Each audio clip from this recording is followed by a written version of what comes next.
Assalamu alaikum and welcome to Beneath the Surface. Today we will be discussing child marriage, and joining us today on the show is Baroness JennyTonge. Her support for the Palestinian people and criticism of Israel, which she has described as America's aircraft carrier in the Middle East, has led to some controversy and to her eventful resignation from the Liberal Democrats. Thank you very much for joining us. Let's start off with, why was child marriage accepted or normalised before? You mean a long time ago? Yes. Yeah. I think for two main reasons. The first was people were worried that their daughter would get molested or taken away or sexually abused in some way, and so the best thing to do was to get her married as early as possible so that her husband would then be responsible for her chastity, her protection. But I think the other very strong reason was for business reasons and political reasons, and to improve your line. I mean, the British royal family, way back in medieval times, were always marrying terribly early, or making sure their children were contracted to be married very, very early, because that was part of treaties between different countries. Henry V married the Princess of France because he wanted to unite England and France, and it was done for all sorts of political reasons too. What do you think changed? How come that now that is actually frowned upon? I think, well, if I'm speaking for my own country, in Yes. England, it's my only experience, women's education, no question, made a difference. And the realisation that women had a contribution to make if they weren't married off early and having lots of children. But you know, it's not very long ago. I do keep telling people this. Queen Victoria's eldest daughter, who was also called Victoria, now Queen Victoria is not a very long time ago, 100 years or so, was engaged at the age of 15 and married at 16 to someone she didn't know. And so, you know, it happened then. It certainly happened in Victorian times. In my grandmother's generation, women married very early. And of course, one of the other reasons for marrying early is you didn't live very long. Healthcare was such that if your life expectancy was only about 35, 40 years, well, then people wanted to get the most out of it, I suppose. And girls were married off practically as soon as they started having periods, or certainly contracted before that time so that they could get breeding straight away. Dreadful for them, of course, because it means their bodies aren't prepared for it, and they suffered terribly. Today around the world, child marriage is still Yes. taking place, and it's mainly, if we look at Africa and stuff like that, it's normalised in a way. But as we can see in the UK, there are many adverts about it, asking the public to get involved and to support these young girls. How do you think we can support them? Well, I think it's very, very worrying in the UK that we've actually had to pass a law making it illegal for your child to be married under the age of 16. In fact, I wish it was under the age of 18, but they've said under the age of 16, providing they have the consent of both parties to be married and the parents of both parties. I think it should be 18. 18 is when the rights of the child go up to the age of 18, but we had a big argument about that and I didn't win. I suspect that they made it 16 because they wanted to pander a little bit to some of the ethnic minorities in this country who feel so strongly that they should marry their daughters off. But I think there's a lot of confusion too in people's minds between forced child marriage and arranged child marriage. I mean, quite often in a lot of communities, arranged marriages take place, but they're not arranged against the wishes of the child. I mean, I've got friends who've deliberately introduced their children to potential partners, but not actually forced them to marry that person until they found someone they liked. You know, but I mean, there was a sort of selection going on within the families for people to marry. But forced marriage and child marriage is so damaging to the girl involved, because not only does it mean that she's going to be taken out of her family, so emotionally she's going to be completely orphaned really, going to a strange family where she may be badly treated, she's going to miss her chance of education. If she gets married as a child, she'll probably have to give up education. And then as soon as her periods start, she's going to get pregnant. And that means she's going to have ill health, because until you're about 18 to 20, your body isn't really mature enough to childbear, which means that all these youngsters having babies at a very, very young age are really damaging their bodies. And it's just bad for women generally. It has to be stopped. But everyone says, oh, it's cultural. You know, it's very difficult to interfere with cultural things. Well, it was culture in this country. That's all I can say. It used to happen in this country, and it's now never happens. Girls get pregnant, I know that, but they're not forced to marry against their will. And culture changes. Culture does change, but sometimes in certain countries, for example, maybe in Africa, let's say, they would find it normal in the sense that they may be forced to the person that they're going to be married to, because there are many reports which state that the husband tends to be, double the age of the girl, which is, when thinking about here in the UK, is just disgusting, because, she's a child and he's an old man. The all-party group that I chair, which is on population development and reproductive health, we've just produced a big report called Childhood Lost, and it's about child marriage the world over. I mean, there were some horrific examples. I mean, the two that stand out in my mind most vividly are in Afghanistan and Yemen, actually, not in Africa, although of course it happens in Africa too. There was one girl in the Yemen who was married to a man in his 60s. When she was 12 years old, and bled so much on her marriage night that she died 2 days later. Wow. She was so abused and forced that she died. That was the end of her life. And there are it's a very, very good report that people should look at, called A Childhood Lost. And it gives numerous instances of this happening. Why it happens for money sometimes. I mean, people will pay the family for a bride, or the other way round. There's all sorts of transactions go on, but nobody seems to consider the girl involved. It is quite horrific, the things that go on and the way women are treated. And I can only say that yes, it used to happen here in this country hundreds of years ago, that sort of thing. It doesn't happen now, and it hasn't happened because of better healthcare and education. And those two things go together, particularly for women. You've got to give them decent healthcare. You've got to give them a way of controlling the number of children they have and have control over their own bodies. And you've got to educate them. And then a different world opens up for the men as well as for the women. Yeah. They're much more interesting partners.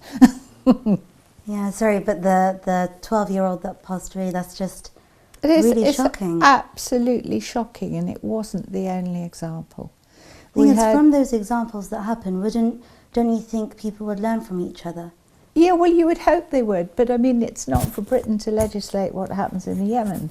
Or we can't pass laws that affect countries in Africa. We can pass laws that affect what happened in our country, and we have every right to do that. And if people don't like it and they say it's their culture, we'll say, well, I'm sorry, it's the law of this country. And if you don't like the law of this country, well, you know what you can do.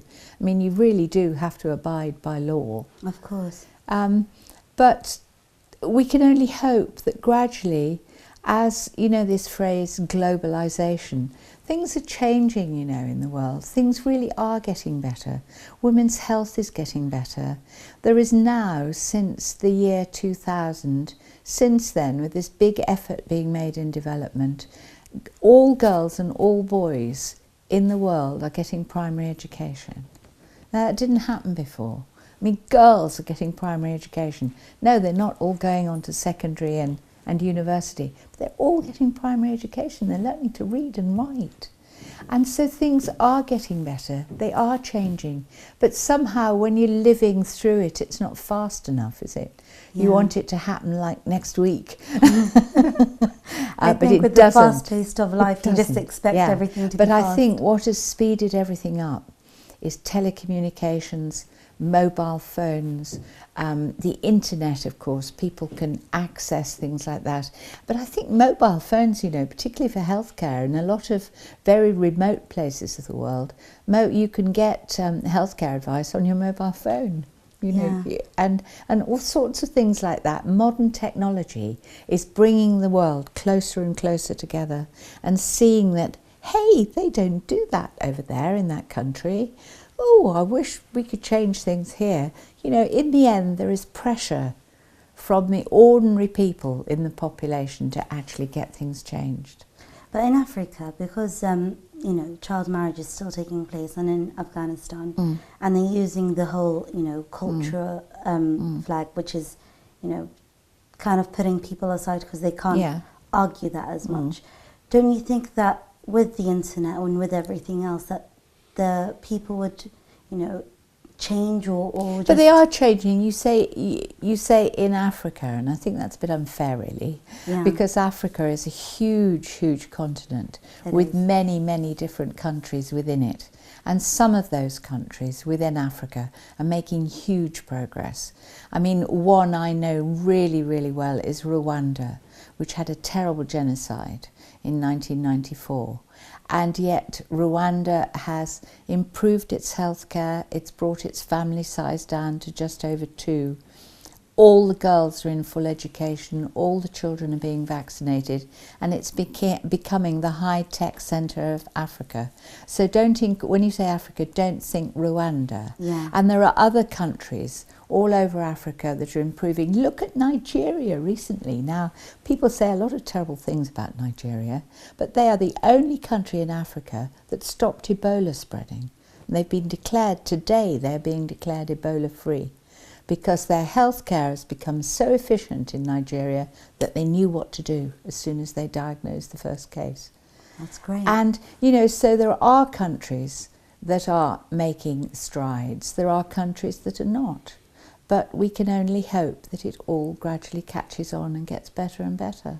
We do, but then, like, when we look at, because that is kind of, you know, child abuse, and it is abusive for a child to be forced into marriage, because some people may say, like, the age of 16, 17, you know, they want to get married, so that kind of differs in a way. But when you're saying a 12-year-old is to get married to, like, a 60-year-old, that's appalling. Just abusive. It's terrible, but you can't, you know, the British people over the centuries have been accused of all sorts of things, and the worst thing is colonialism and imposing our views on other countries. We don't do that anymore.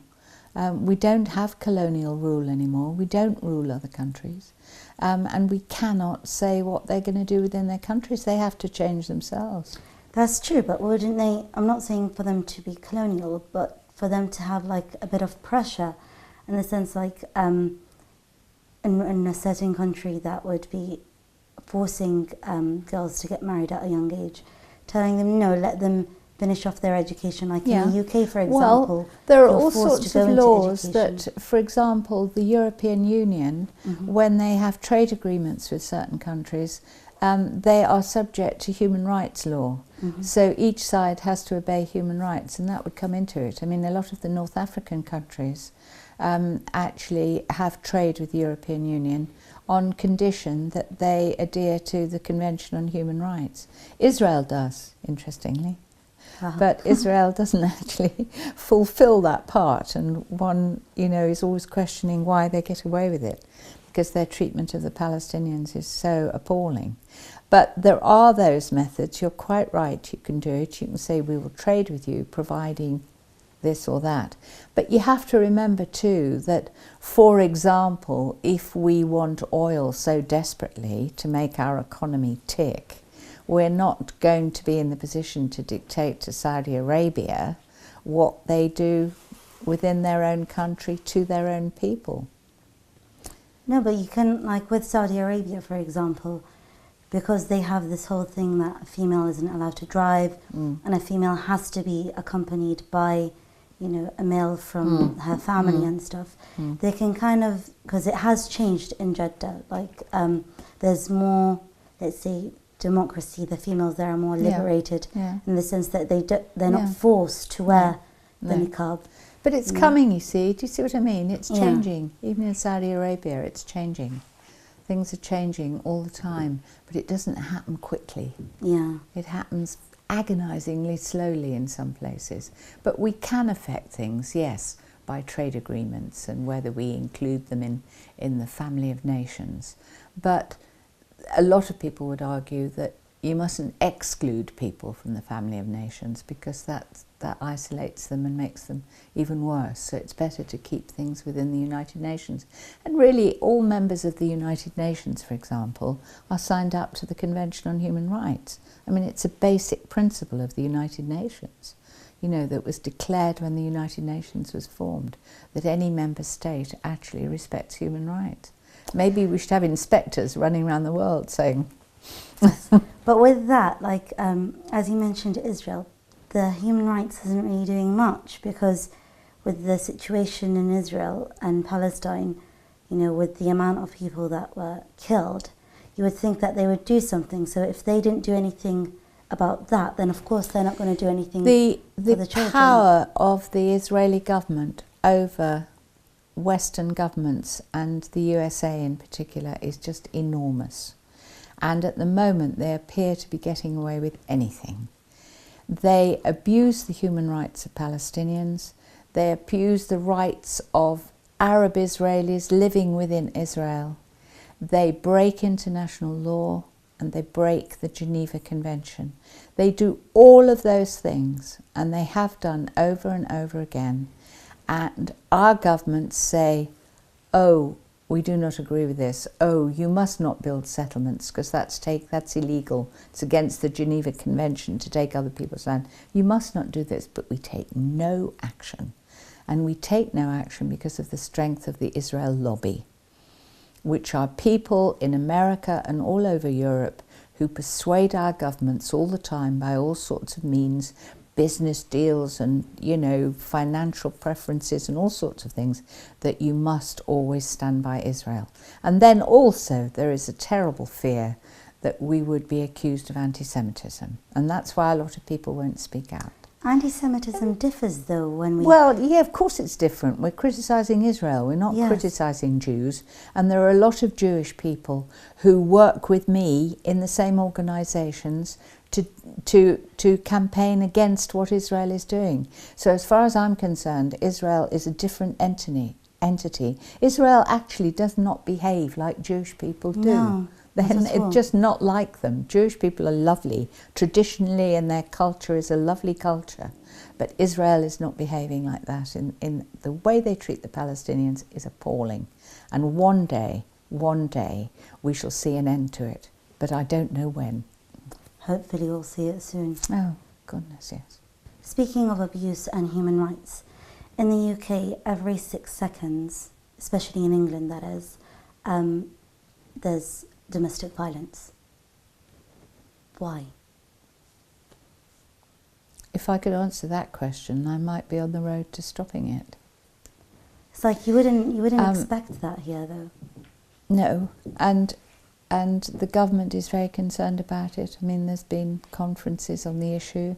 There are laws against it. You cannot abuse your wife. You cannot be violent towards your wife or your husband. Sometimes it's the men that get abused. Yes. I think one of the difficulties, and I found this as a doctor when I saw cases like this, is that people don't want to report it. That people may suffer violence from their partner, but they still love them in an odd way. And some terrible things can go on, and yet they don't want to break up the family, or they don't want to lose their partner, or they don't want the children to be affected. So there's all sorts of reasons why it isn't reported in the first place.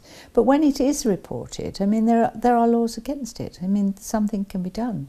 And I used to be concerned and linked up with a hostel for battered women. It was called the Battered Wives Hostel. There was one in Richmond, and it was a refuge where women could go with their children if they'd been beaten up by their husbands. And there are still such places, but a lot of women prefer to battle it out at home and not say anything and hope that it's going to get better. But I mean, that's one reason. The other reason is alcohol. drink. I'm sure that has a big factor, is that there is far too much alcohol available.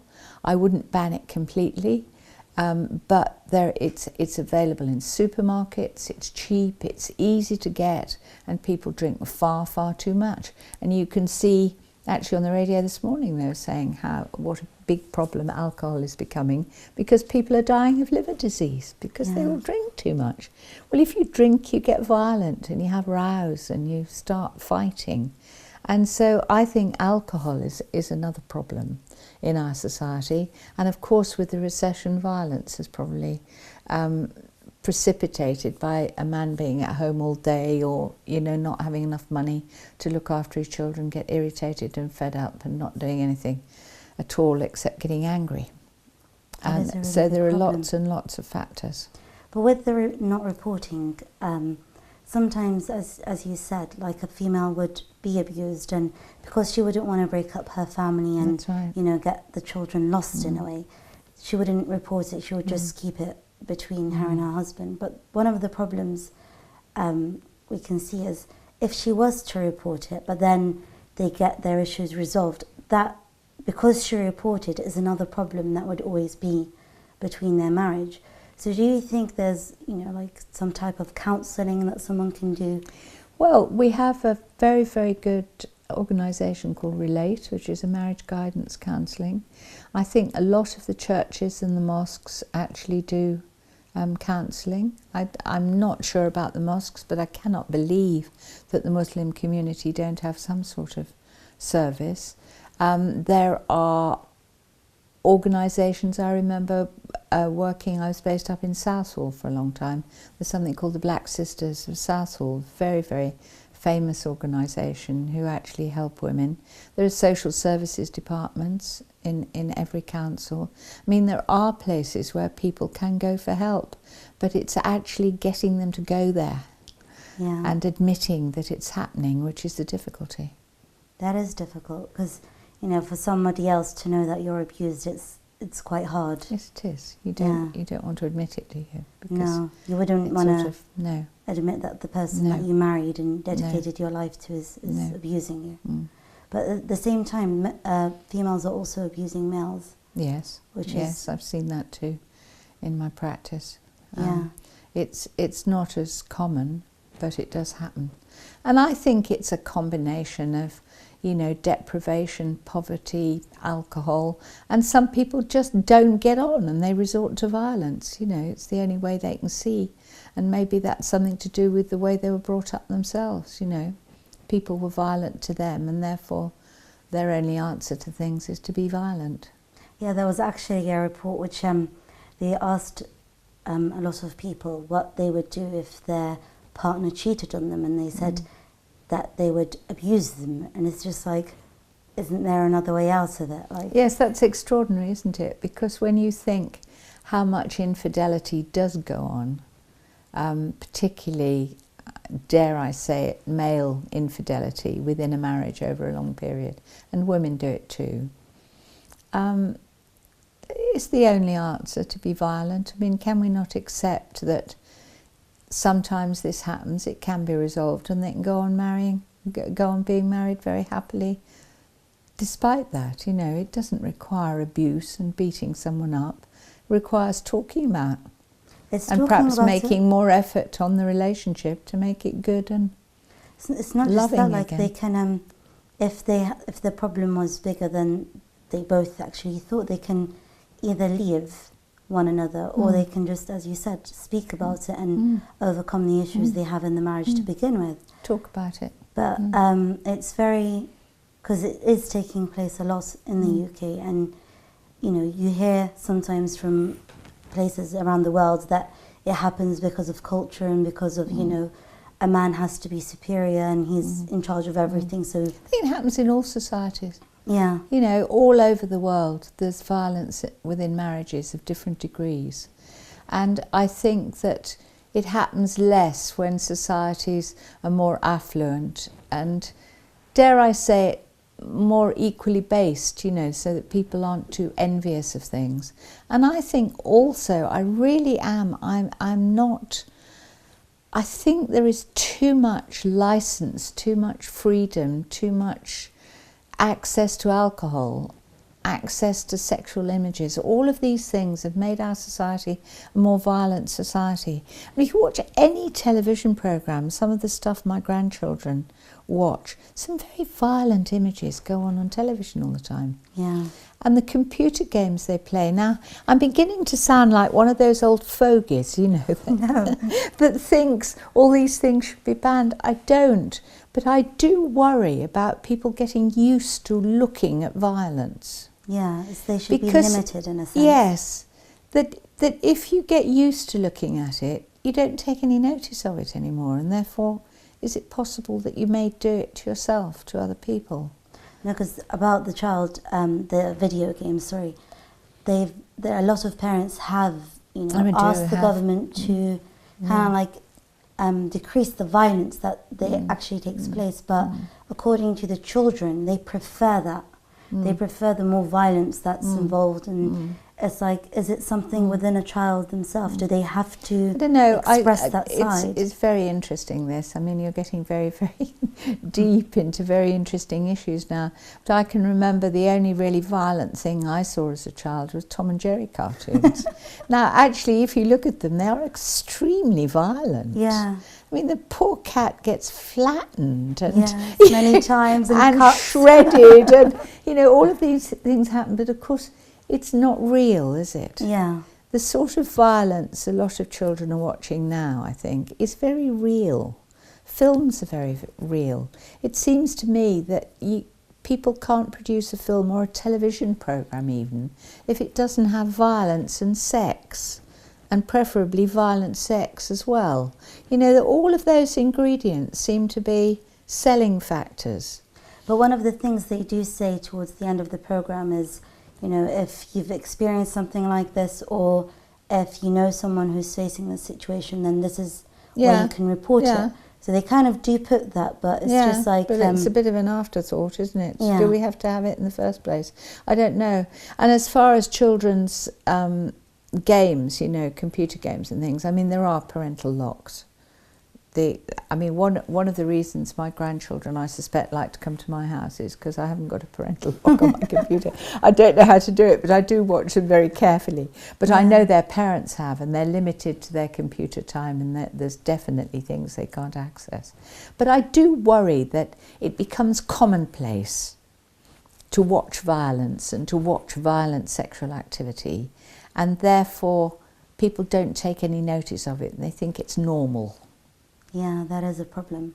That worries me. Because like with video games as well, you're always the one that's killing and the one that's doing, which is, you know, like part of the video. Yes. But it's them. They're the ones that are acting it. So I think, as you said, that would actually create the violence within, which is a problem, because then they would see it like... And they want to enact it themselves. Yeah, like many times as a child, when looking back, you know, with the whole WWF, for example, with the acting, because they used to act beating each other, but then, you know, as children, we used to want to act it as well. But then we noticed when we were older, it's like, why did we do that? You know, it was childish, but it's like, it's wrong in a way, because you're just expressing that violence, which shouldn't be there to begin with. Yeah. But, you know, like, is there something that we can do with the government, for example, or via our MPs? I think the government and the film censors could be a little bit tougher, in my opinion. I wish they were. But I actually think it comes down to parents in the end and in the home. I think you have to take total responsibility for what goes on with your own children. And, you know, it's no good thinking something must be done. You're the person who must do it, usually. Of course. But with the alcohol, many Same thing people... with alcohol. But then that not going to parents, because, you know, like... children are not legal to drink at a young age, but... They do, though. That's the problem. They get older friends to go into supermarkets and get beer and all sorts of stuff for them. I mean, we all know that that goes on. And the problem is, it's big business. The supermarkets want to sell alcohol all day long, and they want to have cheap, what are they called? Loss leaders, aren't they? They have big packs of beer, which are very, very cheap, which encourages people to buy more. I mean, that that is just pandering to big business, and we shouldn't be doing it. There We're trying to do it with cigarettes. We have limited cigarettes an awful lot in this country. Lots of laws being passed now because of the health consequences. We've got to do the same with alcohol. But with we the really cigarettes, they've done the electrical ones, and I've recently been told that even in the classroom, a girl at the age of like 13, 14 took it out and started smoking it, and it's just like it is an electrical one, so it's not illegal. But then it's how young is this girl to do it? No, I mean, what does she need nicotine for at that age when she's in a class? I mean, that's nonsense. Because it's not illegal, so she kind of like use that against the teacher. No. But, for that... But I think it is going to be illegal, isn't it, for under 18-year-olds to have the electrical one, but it's still being sold, so people are still having access to it. But there's always, the people who make money out of these things are always one jump ahead. So you ban cigarettes, so they invent something else, and it goes on and on and on like that. But we as a government, we ought to be one jump ahead all the time. And I think something has to be done about alcohol, not just because of the violence and disruption it causes in society, because of the ill health it's causing. People are getting ill and their livers are getting damaged because they're drinking too much. And it's not just that, within the community it creates a lot of fear. Huge. Because, in my neighbourhood there's one specific guy that is, wherever you see him, he's got 2 cans of beer, and it's really scary. So if I'm to see him, I just cross the road, because you never know what this person can do. But he's probably an alcoholic, who needs treatment. But the thing that doctors are worried about now is just people who drink too much. They're not necessarily alcoholic. They can go without it if they have to. But it is the norm to have half a bottle of wine and a couple of whiskies every evening with their meals. And that is too much. The human body actually cannot take that amount of alcohol. It makes them sick. Yeah. And it's a cost to the health service. It's a very big cost. And not just that, it's like there was a time when there was a football match in Wembley. So I was in the area at the time, and each supermarket had that 3 cans per person and no more. But the thing is, you can see people more than once coming in, and they would change their clothes and then go in and get more. So it's like, even though the supermarkets have done that, but it's not really working. No. So, but they still sell it, don't they? That's the thing, they still sell it. Yeah. Like, you used to be so restricted. You used to be able to buy alcohol in pubs, which were limited times, and at things called off licenses, which were, you didn't drink in, you could go and buy it, but there again they were limited times, very limited. And now you can buy alcohol everywhere, anywhere. Yeah, that is a problem, because it's a problem for so many factors, not just one. But hopefully, they'll be able to do something about it. I think there needs to be more awareness on how it's affecting. Well, I think it's coming in. I think it's going to be the next campaign. Smoking was very big, and we've had a lot of success with smoking. I mean, there's a lot fewer people smoke ordinary cigarettes, and it's banned in public places, it's banned indoors. I mean, that's good, and that's going to save the health service a lot of money in the future, but we're now going to have to do the same with alcohol. Well, apparently even the electrical ones have a lot of effect. Well, I don't know, but they contain nicotine, which actually raises your blood pressure and will eventually, but they don't give you lung problems. That's the great thing. And that was the major problem with ordinary cigarette smoking, was chronic bronchitis and emphysema and cancer of the lung eventually, whereas the electronic cigarettes don't do that. But they do contain nicotine, which can raise your blood pressure every time you smoke one, which can lead to hypertension, Yeah, there's also a new statement saying they want to also ban those ones indoors. But a lot of society have kind of gone up and said no, because they're not really harming anyone. You have to be very careful, I think, on bans, that if you ban too much, it's counterproductive. People that just do it in secret. But it's surprising because, because we grew up forgetting, because, when we look at old movies and stuff, you can see people smoking indoors, and till now I find it really weird. It's really shocking to see. But the other day when I was in the mall, I saw someone smoking the electronic one, and I was surprised, because it's we're not used to that image anymore. So it's, I don't like them. Some of them have got different sort of smells and fruity flavours apparently, haven't they? yeah. It's like I remember once when I was in the Middle East trying a Hubble Bubble, you know, and they said, do you want apple flavour or raspberry flavour? They're absolutely disgusting, made me feel sick. And I think electronic cigarettes, some of the smells are very, very sickly. Yeah. And I find it quite offensive. It may not be damaging my lungs, but I don't like it. It's with that as well, maybe it's not as harmful as the actual cigarette. No, but then sure. it's going to be, you know, as more people are going to be doing it in public places, it's going to make more people, younger people especially, you know, well, it wonder entices what it is. people to smoke, or it normalises the idea that you've got to have something in your mouth all the time. I used to say, why not issue everyone with a dummy, and they just carry on sucking dummies until That was the actual trend at one point. give them a in dummy. Schools, in schools That's where it you'd all have comes from. They 16-year-olds. just like having something in their mouth. Yeah, there was a time Yeah. actually where 16-year-olds would have a dummy in their mouth Sitting there. because that was Yeah. the trend. Sitting with the dummy. Yeah, which is a idea. problem. But going back to the children getting married and stuff. Straight a bit. Yeah. Well, as there's a lot of awareness on TV and stuff, do you think that if we help the country financially and, you know, stress on the government to provide the females with more education, that would hopefully... Well, we do. I mean, a lot of the aid projects that I know quite a lot about, international development and the aid that goes to other countries, they are for specific projects. I mean, they're not necessarily just, we don't just give money to the government. For example, in Rwanda, after the genocide, the government of this country said, we will pay for all the teachers' salaries and all your schooling costs. And that specifically is what we did. And it's amazing. Really borne fruit and has been a really good thing to have done. Or, you know, they will say we'll set up healthcare systems. There's something called the Global Health Fund, which is geared to setting up health systems and treating things like malaria and TB and AIDS. But at the same time, it can be giving advice and, you know, counselling and educating people on health issues. So the aid is not just a handover of money to a government in Africa or India or wherever. It is actually for specific purposes that are monitored by our International Development Department.